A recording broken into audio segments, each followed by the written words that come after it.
Back on our tanker, 2 weeks later, and another drill. The crew went to their muster stations in a well-practiced routine.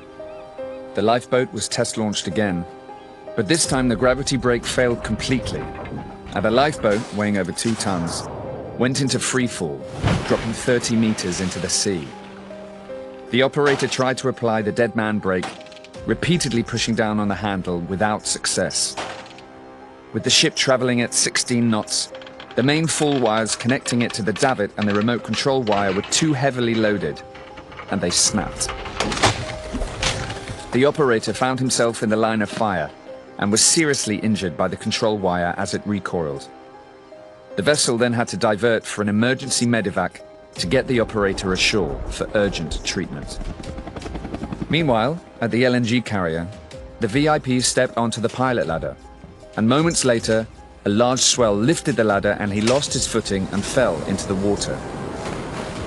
Everyone reacted quickly, and the VIP was rescued without serious injury. But it could have been worse, much worse.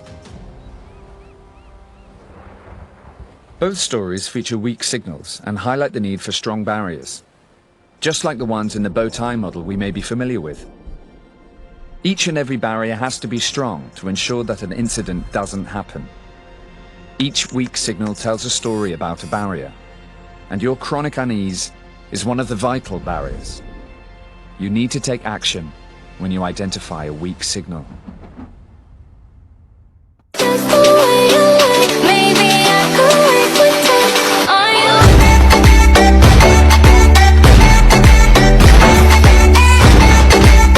Saw the incident, the able seaman and ordinary seaman were about to let go the mooring line to the mooring buoy. Let's see what happened next.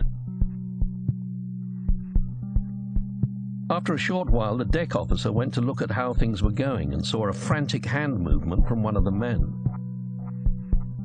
He then saw both men hanging onto the pickup rope and being dragged over the side of the vessel. He hit the man overboard button and stopped the engines going astern. The master returned to the bridge approximately 3 minutes later, and on seeing the 2 men in the water, started to maneuver the vessel towards them. The ordinary seaman was holding on to the pickup rope about 15 meters from the vessel. Meanwhile, the able seaman, although only 6 meters away, was starting to sink. The vessel's general alarm was sounded and a distress call was made to the platform, reporting a man overboard. The vessel's own fast rescue craft was readied for launch, but the engine was not attached.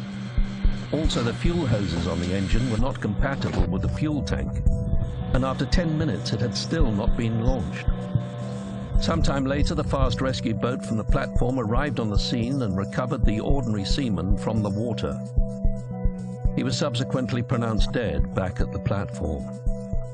An intensive search for the missing able seaman was initiated in the area using helicopters and boats. But after 36 hours, the search was called off. The body of the missing able seaman was never found.